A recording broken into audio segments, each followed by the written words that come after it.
Hello ADHD bosses. I've got something for you today. We have our second video in the sex webinar series. That's right, we've done a little bit of a sex webinar series. The first one was on solo sex, and I will link that in the description and maybe up here on the screen it'll show up as well. And this one today, this one is about partnered sex. So we brought in Dr. Lyne to help us with both of these topics. What is it like with ADHD and sex when it's solo practiced, us and ourselves, masturbation, and what is it going to be like when we have partners? And today we're going to talk a lot about what partnered sex is like, but also about what we can do about the things that go on in our head with ADHD and the overwhelm and the sense of the tactile senses and all these things. So Dr. Lyne is an expert in this field. We're really fortunate to have her brought in. And yeah, we just want to present that to you. My name's Tom Hudock. I'm the co-founder of ADHD For Life. And the webinar here, this is going to be all for you guys. So I hope you enjoy and sit back and listen to Dr. Lyne. All right, so without any further ado, Dr. Lyne, let's bring you on and yeah, let's start the presentation and let's dive into the partnered sex. Get into this. Hello, welcome. Oh, of course. How did it? I had it set up, I swear. Okay, hold Yep. on. Yeah. All Oh, right, and I should well, we're also gonna work mention to with this. people, sorry, just before you Yep, go start there, for it. Lynn, I should also mention to people, we're going to end this show on about 1 o'clock our time, so PST. And then what we'll do right shortly after that is we're going to jump into a space called the ADHD Hub, which is an online community for adults with ADHD. And we're going to have continue the conversation. We're going to have more engaged Q&A with Dr. Lyne there and all that. And so we're going to try and do our best to end at 1 so that we can join the other group that's waiting there as well. All right. So I think I've done all my admin stuff and we're ready to get started. Thanks, Lynn. Wonderful. Well, it's really nice to see everybody. Welcome back for those of you who were here last week. I'm so excited to be talking about ADHD and sex, these two things that I just love and find so interesting. And yeah, I know, right? What's not to love about sex? And I'm sure that there's some of you going, hey, it really is actually more difficult or more of a pain. I'm just going to go with all the euphemisms. We're going to start them right there, right? More of a pain in my butt than it has been ever. Let's talk more about this. And just so happy to be here. Thanks for having me, you guys. So welcome back. We're going to talk today about ADHD and partnered sex. And same question as last week. What are some of your goals? What are your questions and concerns? If you want to throw them up on the chat, or maybe to kind of throw them out there, just making sure that we kind of get to some of the questions that you have and make sure we don't miss anything. If you're coming in here with this burning question, throw it out there. What are you hoping to achieve and learn, get from this today? Okay, Grace, I'll leave it to you to holler if there's something. Sounds good, Lynn. I That's don't see anything yet. yeah. I'll let people type if they are typing. Okay. So here's a reminder, just really important place that we start is when we're talking about sex, what are we talking about? Okay. So when we're talking about sex, we're talking about play. Sex is something that is supposed to be fun and enjoyable. And I hate the word supposed to be because, of course, already there's this expectation. But if you're not playing, if you're not having a good time, it's not a real fun thing to be doing. And so you really want to be thinking about when we're talking about sex, we're really thinking about this business of how do you play. And last time we talked about how you play with yourself and on your own. And today we're really talking about how you're playing with partner or partners. There's a lot of different things when you think about sex, but we're probably obviously not only talking about intercourse, we are talking about play. And so opening up that definition for you in your mind around all the things that you can be doing that mean sex is a really nice place to start.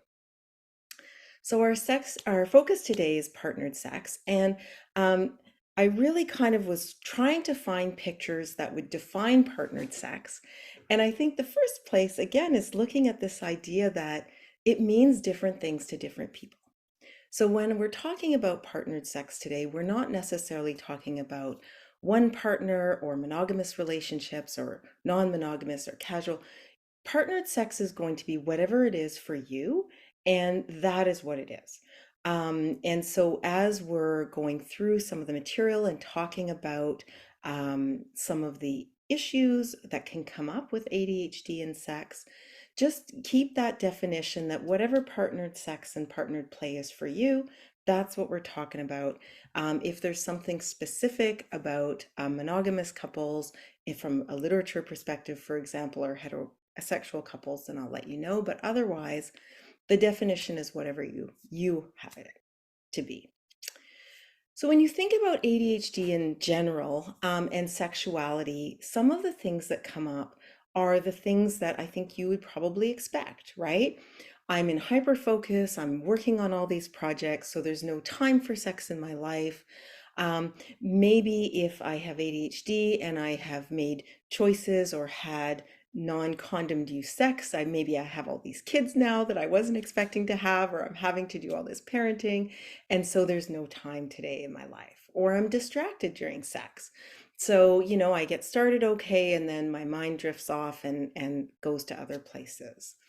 This business of the courtship hyperfocus, right? I'm really, really into my partner. I met the coolest person or persons ever. And then all of a sudden it's like, meh, time has gone off and I'm cooling off to some of this. I can't sit in my body long enough to figure out how I feel, or this business of sexual problems, which do seem to be happening at a higher rate for people who have ADHD. And so maybe having sex feels a little pointless, or there's those expectations that come up. And sometimes solo sex feels easier than partnered sex, which is part of why we talked about that first in kind of this series of webinars.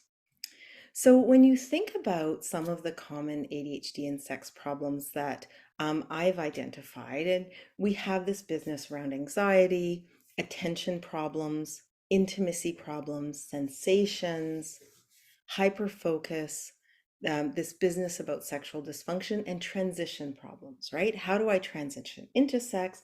How do I transition out?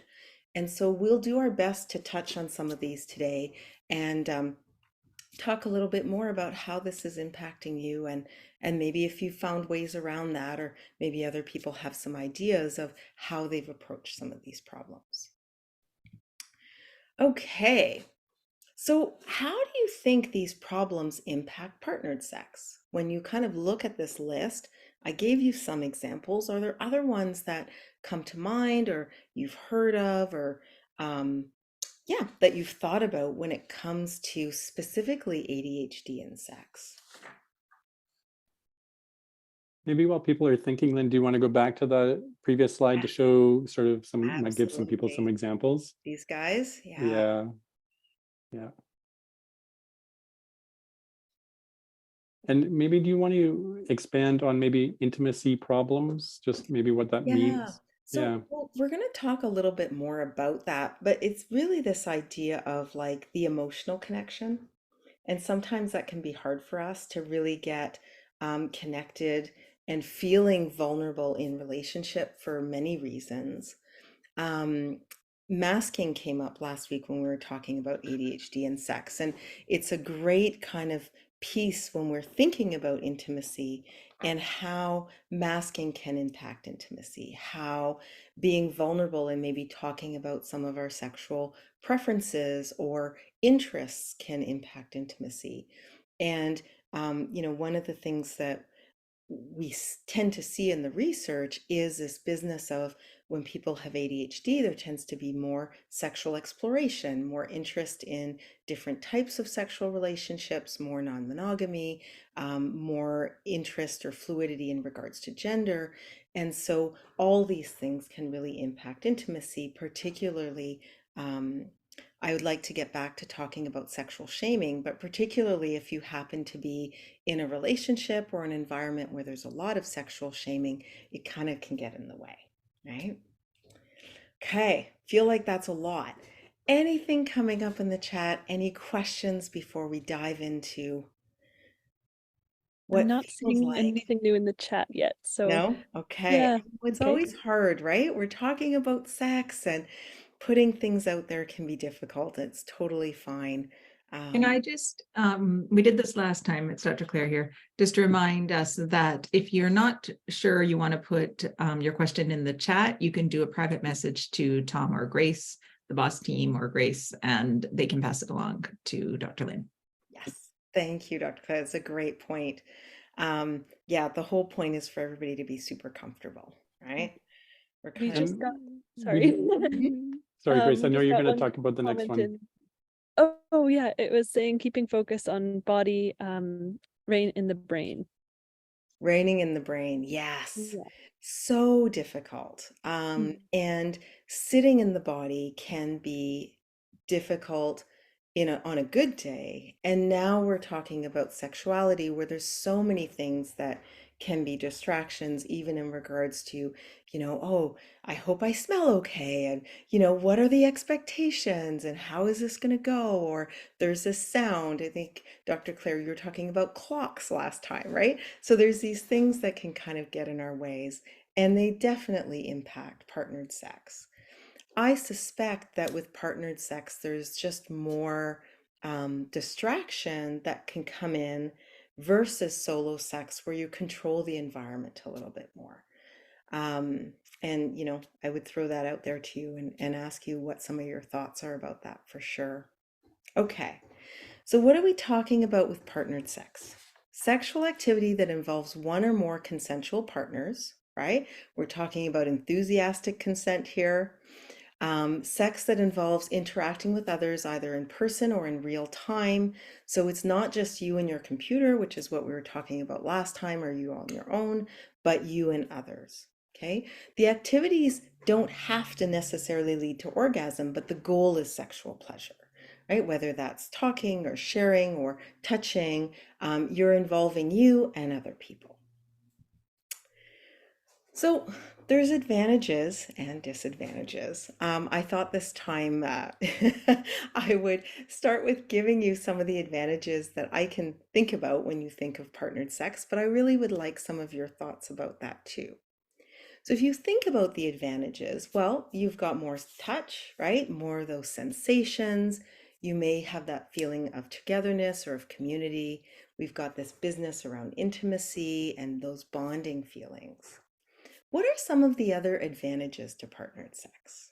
I was thinking about, as other people are typing, um, even though with solo sex you have total control and you can predict what your body wants at any given moment, when there's a partner, it's, while distractibility is of course an issue, there is a sense of surprise and you don't have total control over what's happening. And so sometimes that can actually be helpful because it's like that teasing or that just like waiting anticipation for something can be a good way to stay connected and focused on the activity. That's such a great point, right? And it creates that intensity that we're talking about in regards to being teased and waiting and not knowing. And I can also see the flip side where some people may see that as a real disadvantage, right? I'm almost there. I'm really enjoying this thing. And now you moved a quarter inch to the right and the whole thing goes away. And having to navigate some of those pieces of what happens if for you being surprised is not something that's comfortable. What a wonderful point. Thank you for sharing that. That's great. Let's look at those disadvantages. Yeah, Sorry. let's go for it. We've got a couple small ones in the chat. Someone was saying enjoying the experience with another person and trying new things. Another person said play and guiding someone along, as well as the exploration with someone else. So yeah, some great Love responses. it. Yeah. So this business of trying new things, that's a wonderful point. That sometimes you have your kind of repertoire and the things that you've done or you've enjoyed, and it can be really fun and engaging to have somebody say, "Hey, have you ever thought of this?" Or, do something with you that you haven't thought about. That's a real advantage to partnered sex. Absolutely. Yeah. and this idea of mentoring. Um, Interesting. I think I want to come back to that when we talk about intimacy, but I like that. Yeah, it's a really neat way to look at it. Then I have another one here that someone had brought up that they had seen or read, a lot about where maybe people with ADHD are under interested in sex. But what they were asking was more about this swing that they're finding from they go from highly stimulated or hyper focused on it to totally uninterested in it. And, they were just kind of wondering, is there something there around that swinging from totally not in to totally in, and that kind of, you know, change in emotion or change in feelings about it. Yeah. Have other people had that experience? This idea of, you kind of go through periods you're really in and then periods where you're really out. Lots Yeah, of people saying yes in the chat. Yes. Yeah. Yeah. Yeah, that's a wonderful point. It's really cool to have many of you going, yeah, this is a thing. And then pulling that apart and thinking about, for the group, is this kind of a hyper focus thing? You get hyper focused on one thing and sex happens to be one of the things, right? You go from sex, renovations, work, painting, whatever, right? CrossFit and then back through the cycle. Um, or is there something there around the interest that a certain sexual partner might bring to you, that intensity that then lessens? One of the things that I'm thinking about is so Ari Tuckman has a book on ADHD and sexuality, and as far as I can figure, it's the first book that we have on the theme and on the subject. And there's a bit there about gender differences. So, Tom, as you were throwing that question out, my first question was, is this person kind of biological male or female? Because there does seem to be a difference in how the two genders work from the perspective of creating that interest, right? And he's got a really nice chapter on that in the book, and I've got information and his name at the end here of the slides. So if that's interested to you, you can maybe check that out. But there seems to be some gender things too. But clearly from the group's perspective, yeah, this is a thing. So we'll talk a little bit more about that and see Yeah, if we can. I think I agree with that. Like, because that was my thought too. It was sort of observed sex at birth is going to and unless you have transitioned, it's going to influence your hormonal experience. And I appreciate your comment, Carla. I agree. Gender and sex aren't the same, but that's okay. We're not splitting hairs here, Lynn. Don't worry. I wanted to say also, of course,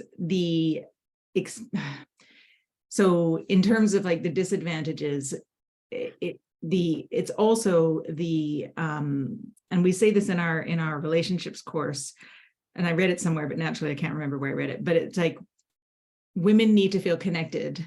People who identify as women, or at least have that hormonal experience, typically need to feel connected, not always, to want sex.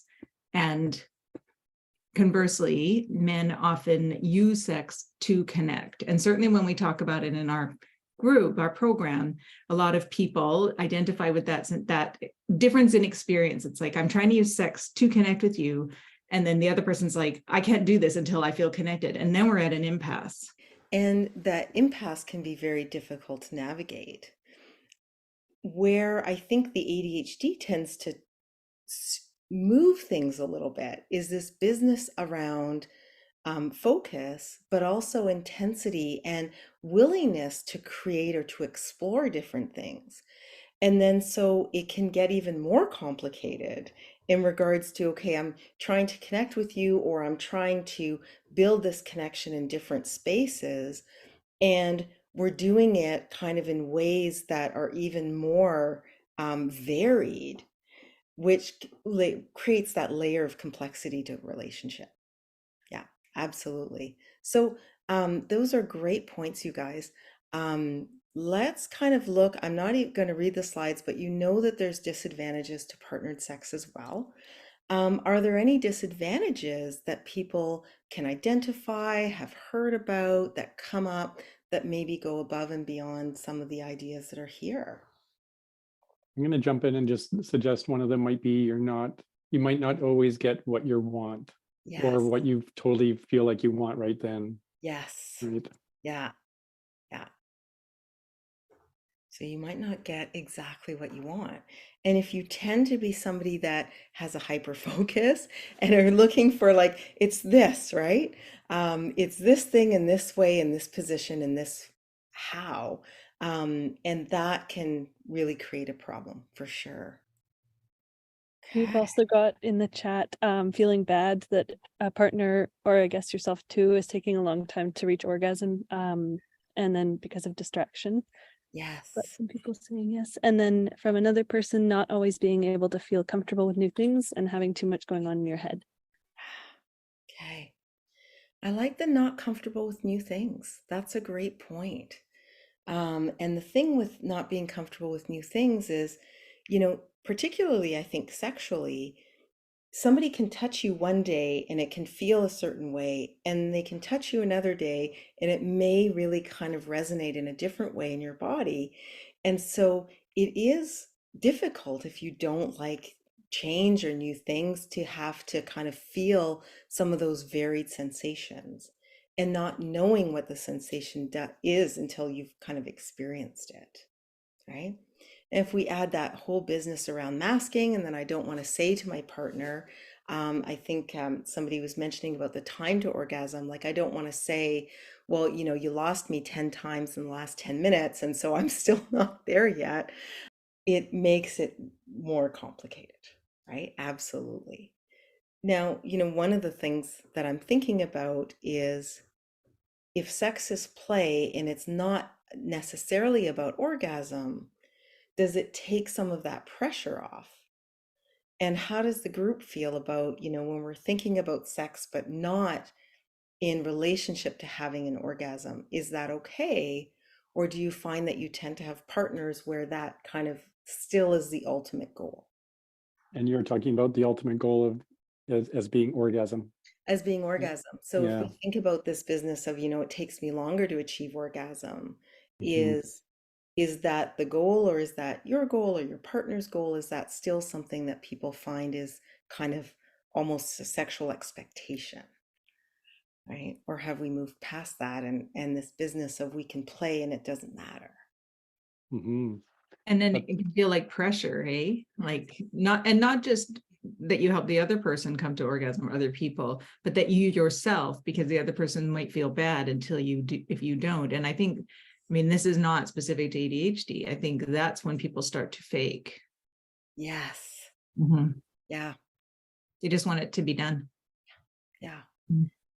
And with isn't that like the ultimate masking when you think about, not being your true authentic self, going, Exactly. okay, yeah, sure. It happened. It was great. Happened 25 times. Like, can we move on? Right? Yeah. This is such a fun field. I hope you guys are just loving this. If you have any questions, throw them out there. There's one comment in the chat. I actually asked for a little bit more because of the question. I wasn't sure what was being asked. And I actually think it might be an ADHD thing in terms of working memory limits and ability to communicate in a direct line. Sometimes, when I'm doing my ADD assessments, I often find people have a hard time articulating their experience and their thoughts, and they talk in a little bit of a circular way as they try to make their point. And if I comment on it, they're like, oh yes, this drives people crazy. But of course, that is going to be relevant in these kind of hyper intense moments. We would, I think, expect to have poor ability to communicate something that is abstract and subtle and complex. And, yeah, I think it would be even harder. So it may, I mean, you'll probably get to this, but it makes me think that maybe that's not the right time to be trying to communicate these complex ideas.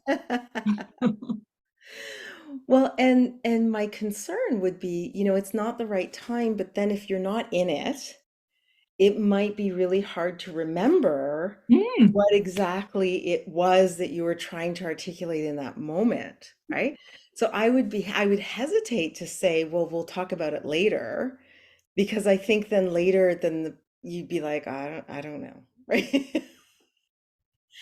I'm a real big fan of code words. right? Yellow, purple elephant with a mustache, so that you can kind of have a way to communicate without having to feel like, oh, I need to communicate all of these things in one thing, or I have to make it sound logical because that is so hard, right? So code words I think can be super helpful for that. The other thing I like is it positive, negative, or neutral? Like, can we just boil it down, right? Maybe we don't have to get into all the like details of, how good is it, and is it this way good or that way good? If you and your partner or partners are like positive, negative, neutral, phew, right? Now we can take a weight off and you're still getting that communication without having to get into the weeds of the details. Yeah. Anyway, some ideas to think about. And I Love think, to hear and I how think some getting of into the you are. weeds sometimes kind of ruins maybe the moment as well. Like sometimes you just need that quick, like, are we good? We're like, yes, or no change, or, but no talking about it, like no follow-on question, like, because I think that just kind of will also kill it. And it also brings you back into your head again, right? I know you haven't talked about the mindfulness thing yet, but I think the more we can get out of our head and more into our body, often it goes a lot better. Absolutely. Yeah. It's a really great point. Um, yeah, so if anybody's got ideas or ways that they kind of do that, throw it in the chat. Would love to hear some of your examples. So I think we've talked about this. You can get the idea of these concerns that come up, and clearly they seem to feel familiar to you. So let's maybe break down some of the bits about some of the concerns that we see around ADHD and sex, right? So the first thing, which I know is just obvious, sex requires attention. And it seems obvious, but like we don't ever talk about this stuff, right? We very rarely talk about the attention that it takes to have sex. It's almost like this implied thing that, well, of course you'll pay attention. No, there can be a lot going on. And so with partnered sex, you're paying attention to your feelings. You're also having to pay attention to your partner, which means really being in the present rather than in the past and the future, and really noticing what you're doing, but also what your partner's doing. And so, this business of, I think Tom, you touched on this of, does my partner look like things are going well? Is somebody flinching? Is there like a question I need to ask? So there's a lot more going on and a lot more ways in which your attention can um, either be very, very focused on your partner or on yourself. And sometimes it can be hard to switch back and forth. Or also this business of it's too much. And so maintaining that attention becomes very hard. We've talked a little bit about this last time, and I just really wanted to come back to this business of the sensory, right? And so we have smell, we have skin and touch, expectations, timing, communication. There is much more that goes into partnered sex from this complexity level and this need to negotiate, which I know, Tom, you were talking about a little earlier. So, we're not surprised that sexual problems are reported and talked about more for people with ADHD. And this business of distractibility, I was talking earlier about at Tuckman's book and this business about gender, right? So when we think about ADHD and women, and here I'm talking about biological or hormonal females, I know that I might not have the language exactly on, so if there's any concerns, I apologize. Let's just make sure that we're talking and we know how we're communicating here. But definitely when you look at the research, when we think about biological females and ADHD, there is more stuff that comes with this. And the stuff is all the things that you might think about that come with if I'm more interested in different sexuality, and if I have a more fluid sexuality or have more fluid gender, then I'm breaking some of these norms. And this would impact both males and females, but in regards to what's expected, right? This whole business of, was it June Cleaver and the Beaver and like all those old ideas of what relationships are kind of get kicked out the door. And certainly in the world of ADHD, we kick that out a lot quicker and with more gusto, I think, than other groups. And so there's this business of judgment. There's also this business of self image that can come into play, and this fear of being rejected. And I'm sure that many of you have heard and talked about rejection sensitivity and a bunch of other aspects. It applies to sex too. Okay. And if we're misjudging sexual partners or situations, there's also higher rates of sexual victimization in the ADHD community that we need to take seriously. And I wanted to make sure that I mentioned it today, that because the levels of sexual victimization are higher, it's important to take that seriously. And if that is something that you're experiencing or that has occurred for you, to get the help that you need. And so that we're not just ignoring this reality that it can be a hard or kind of, I don't want to use the word dangerous, but it can lead to situations that are very unfortunate and harming. And the less that you can have those experiences in life, the better, right? And if it has occurred to you, just get that help, right? The other piece that really impacts, particularly in regards to biological females, is the hormones, right? I'm sure many of you have experienced this business of premenstrual, the estrogen shifting, the ADHD symptoms go up. There's all this kind of havoc happening on a monthly basis in regards to symptom management, which then can also come in and impact your sexuality in regards to how you're feeling about sex, how you're feeling about yourself, and engaging with somebody else. So just a note that it can be very difficult. We've talked about the sensory issues. Any comments before I jump into this business of mind-body connection? I think everybody's Hey, listening quite we're intently because, following. yeah, Okay. we All had some right. comments going on and then they came to a pause, and that's all good. But I It just think is. it means that you're just sharing a lot of good stuff here. So There is just a request to go back to the sensory issues slide. Maybe somebody's oh, wanting to just take a quick look. absolutely. Yeah. Right. So thank you for slowing me down. This business about sensory issues, when we think about touch and sensory, we also need to think about textures and oral issues, right? So if we're thinking about oral sex and this business of gagging comes into mind, or the texture or the smell, this can be particularly difficult if you have sensory issues with ADHD. And if you haven't identified that for yourself, right? Oh, this idea of, like I'm fine, but then if I put my face in his junk, the smell is just right. And then being able to kind of go, okay, that's a thing for me. So how do I want to manage that? Rather than going, oh, I don't know what happened, but all of a sudden I'm out, right? And so just noticing the sensory issues when they come up. And often that can be around smell or sound or touch. And asking your partner what they enjoy in regards to smell, sound, touch. And I'm being specific around smell because it often people will think, well, I don't like smell X, right? Or whatever. And so nobody must like that smell. And certainly sexually, that's not at all true. Everybody really seems to have smells that they like, textures that they like, smells that they maybe like less. And so if you don't actually ask your partner and you make assumptions based on what you like, you might miss the boat there, right? It's really not unusual.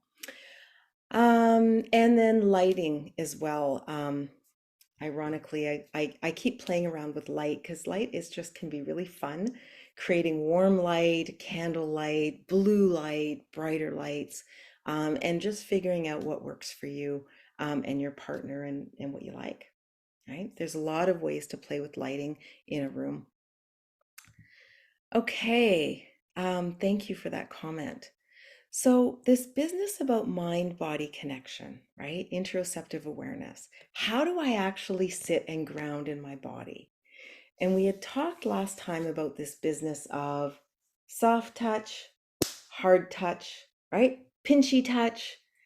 What kind of touch do you like? Electrified touch. And as you start even just having like a touch session with your partner and figuring out what touches that you like, and you can articulate that back and vice versa, you can gain a lot in this interoceptive awareness bit. It's okay if it takes you a while to ground into your body. That would be really, really normal. And so if you're working with this assumption or expectation that, well, people just have sex and they're in their body and then they're out of their body and there's no transition and it's this, that, and the other, it's not typically what we see. Particularly when you have ADHD, these things really matter.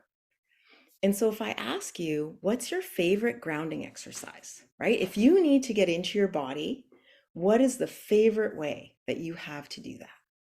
Right? It doesn't have to be sexually, but you need to figure out what's going on with your quad, or you need to figure out what's going on in your toes. What's your favorite way? We've got someone saying receiving slow massage touch, which is great. And then noticing the air coming out of my left nostril from Claire. That's interesting. Love it. I was going to Right? say breath work too. Okay. Movement.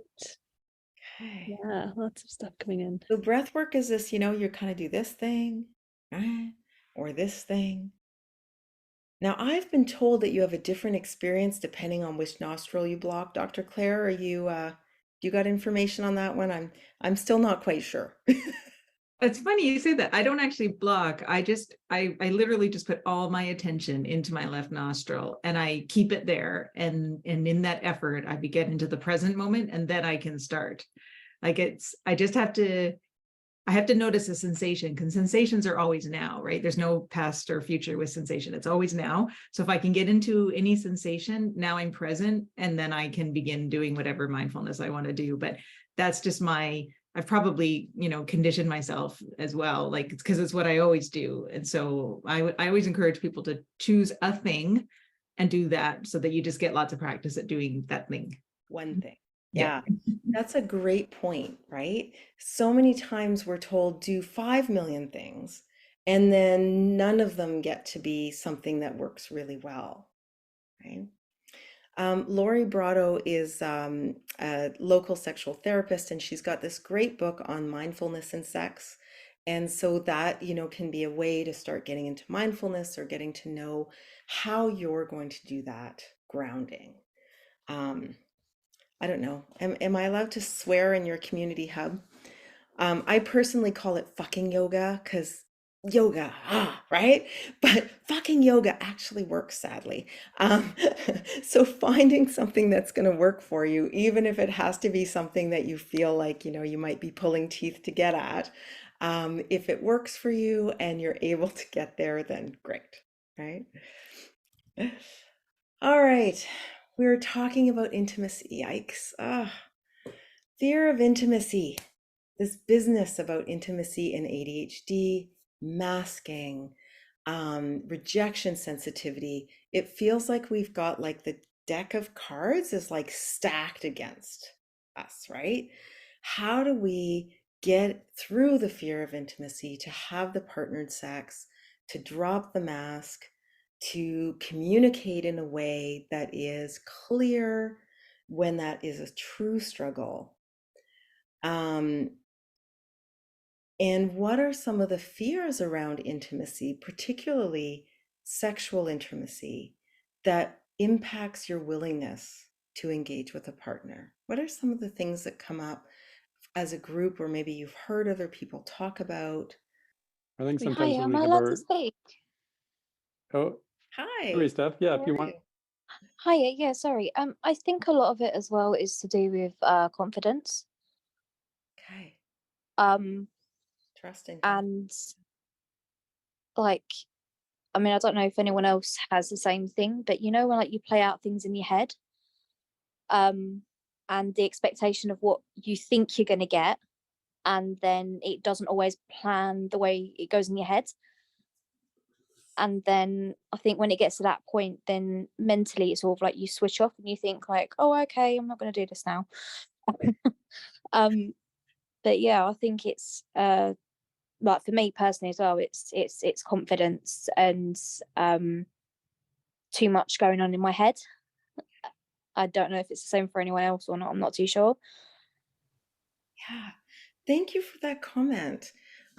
Does anybody else kind of really relate to what you've just heard around this business about trust and confidence and expectation, right? Of playing stories out in your head and then being concerned that that might be the outcome, and then you disengage.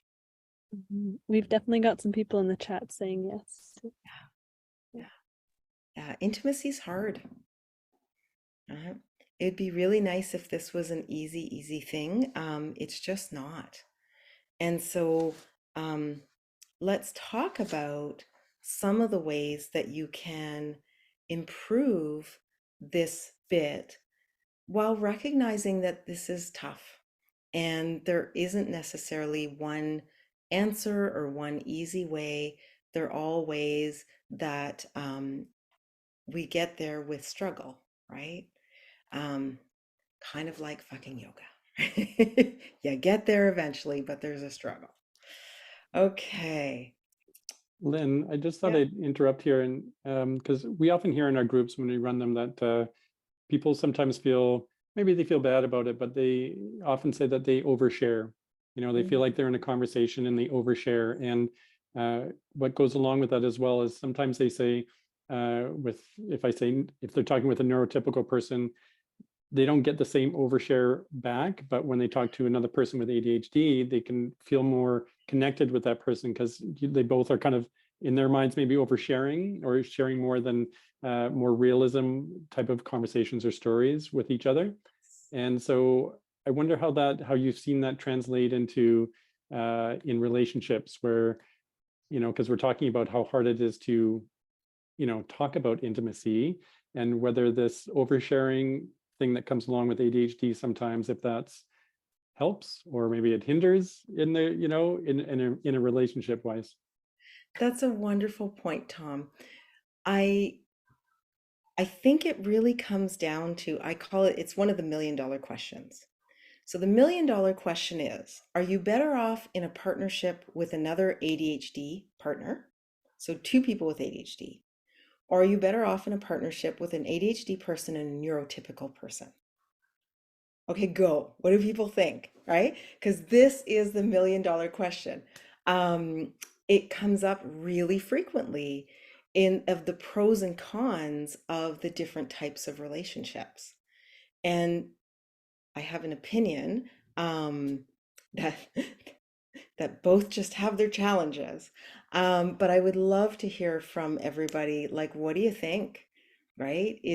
Do you go with ADHD plus ADHD? Because now if you have two neurodiverse people, the oversharing's happening. A lot of the other things are happening. You're probably organized in bins and baskets and nobody's trying to put things in drawers. You can kind of, everybody's rolling in a slightly similar sort of way, understanding, of course, that everybody's neurodiverse in their own way. So there's a lot of differences within the group, but maybe some of those challenges aren't as obvious. But then what comes with that versus the other side of neurotypical plus ADHD? And then having to have those conversations of, I've overshared, my partner hasn't, eek, feels a little awkward, you know, or my neurotypical partner wants to put everything in drawers, I can't find anything, eek, how do I do this, right? Anything coming back in the chat? What do people think?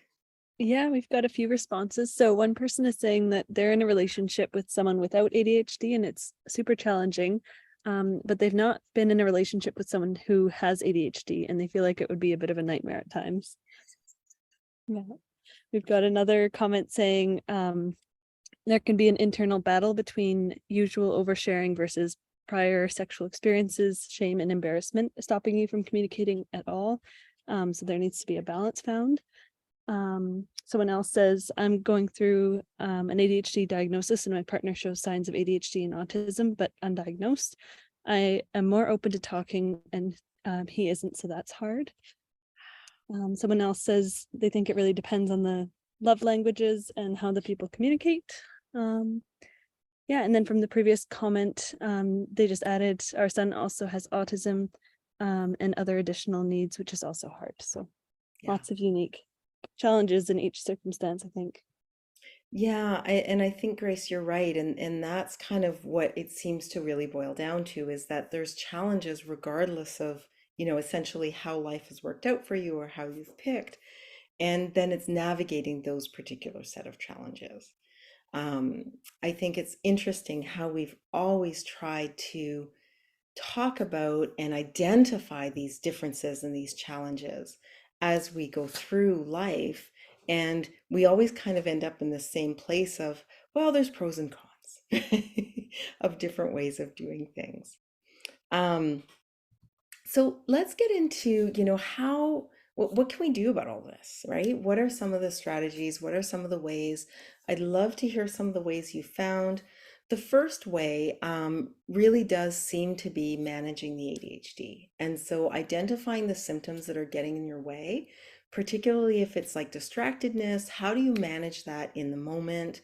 Is there a way to turn things off? Is there a way to create space in your home that's kind of maybe more minimal with less clutter, or that doesn't have a breeze or doesn't have a window, so you're not worried about sound or somebody hearing you, or whatever your thing is being specific and addressing that thing. And some of the examples that I've thrown up here are some things that I'm sure you've heard before about, well, you got to create some time and create opportunities to kind of connect with your partner. That communicating clearly, but it doesn't mean communicating the way maybe a neurotypical person would communicate. I would like to sit down and talk because I think it's really important that we identify, when you touch my nipples, I'd really like my nipples to be touched counterclockwise and a little bit to the left and 45 degrees to the right. It doesn't have to be that amount of detail. You can definitely use those code words. You can use things that you both understand, create this feeling, right? This is the feeling, whatever it is, right? That somebody was talking about getting a nice massage, right? So, okay, create that feeling, the nice massage, that's the feeling. And then once you both understand that, or however partners that you have, then you can use that as your stick moving forward. And so there's lots of learning. Using physical touch to ground, we've talked about stories, words. There are so many ways to keep it interesting. And, do people have challenges with words and stories and using verbal during to stay grounded, right? And what could that look like? You've got the proverbial dirty talk, but like, what are other words that you could use to kind of bring yourself or your partner back into the moment? Is there a word that comes to mind, Dr. Claire, for you that you want to use? Well, I typed more More, because it's that's like a that great one. communication, right? It's like you're wanting to say what you're doing is working, don't stop. Yes, yes. Yeah. Yeah. And the problem with saying don't stop Yeah. is in the height of it, your partner will likely hear stop. And then all of a sudden there's all this chaos around. Did you want me to stop? No, no. And then you're like, yeah. More is a wonderful word. That's a great one, right? You're positive. There's nothing you got to think about. Music is another really nice way, right? So you notice how we're using the senses. We're using touch, we're using sound, whether it's music or there's some wonderful brown sound noises apps that you can get. I've got a wonderful one, and I think it was like all of $7 or something, but it's got, every sound you can think of, and there's some really beautiful sounds there that can be very grounding. There's actually even audio porn out there for those of you who are aware or maybe not aware, so that you're not having to have all the distracted visual, but you can just hear. Essentially, it's like, the porn soundtrack. And so now you can have some audio going if that's helpful for you. And then addressing the obvious distractions, right? Like if it's noisy or cold or whatever, then change that. If you happen to be a parent and there's a lot of kid stuff going on, either toys underfoot or children at the door, like how can you create some of that time. When do you have moments during the day? If you don't have moments, is there a way to make, I don't know, your closet good while Dora the Explorer, who else is whatever the new thing is, right? Yo Gabba Gabba or whatever's going on, to kind of create some of that quick time where you can connect physically, in a space that works. So, is there a way to create that wherever whatever you call home, is there a way to create that space? And what would that look like? Right? Does it have to be I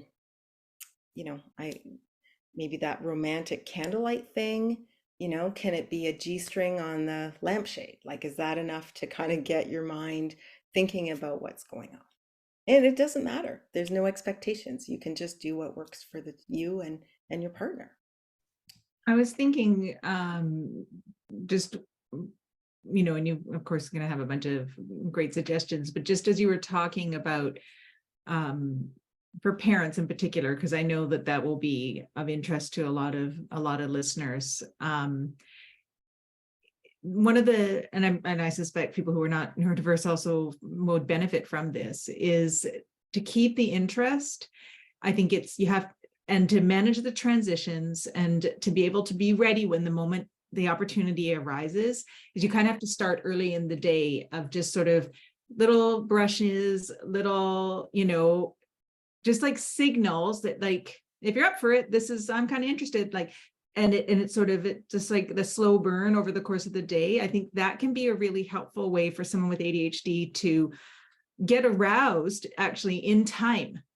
Because if it takes a long time to get ready, and I think for lots of us it does, because the attention is wandering and it's like sort of started, but now I'm gone, sort of starting, now I'm gone.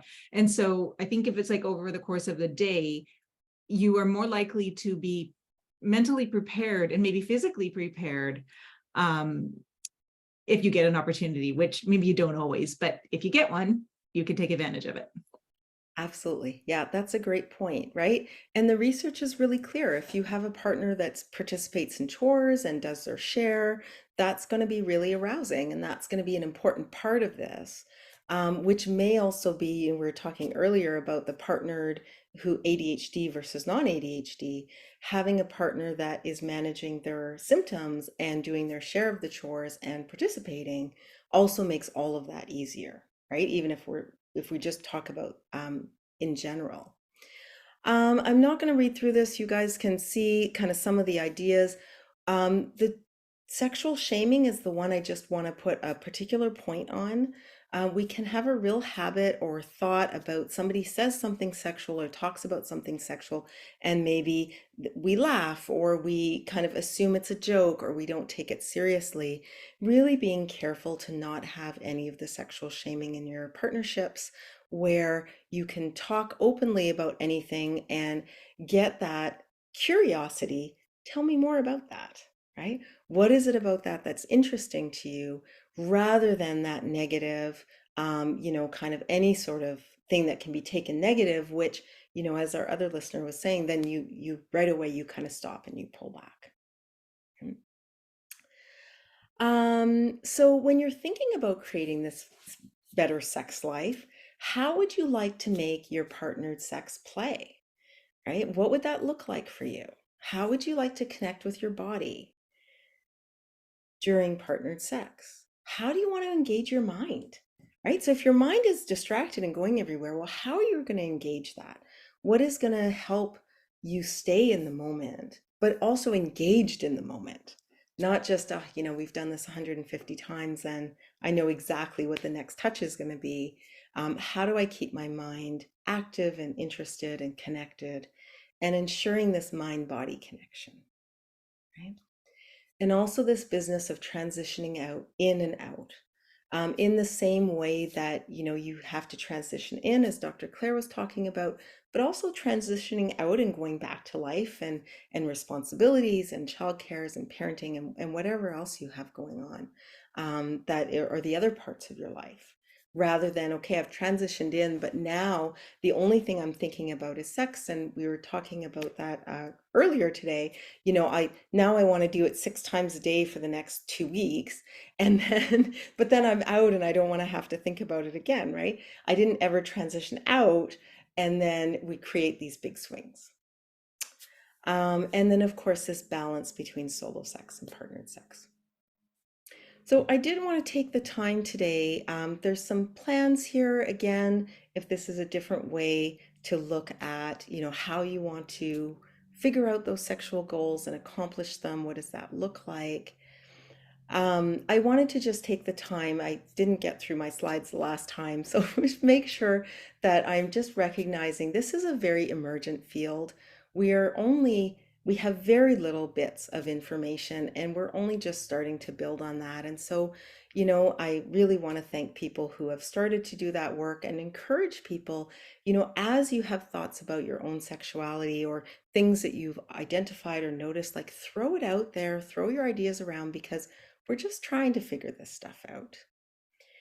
And really want to thank everybody for their participation for the last webinar and today. It's just been so much fun. I'm so excited that we're talking about this and would love to kind of keep talking about this more. So, you know, if you have thoughts or comments, or you would like to reach me and continue the dialogue in some way, shape, or form, you're welcome to. And I really want to thank the two of you, Tom and Dr. Claire, Boss of Your Brain, of having me and allowing me to kind of come out here and talk about my passion. So I really appreciate that because I love doing it.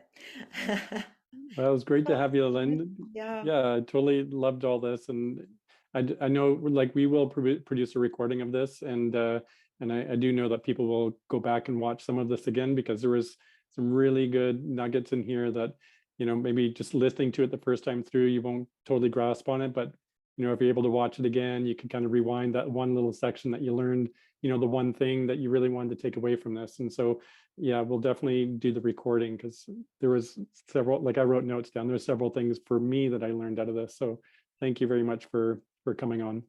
You're more than welcome. Thank you guys for being here and just being open to talking about this. It's fabulous. Made my day. Thank you.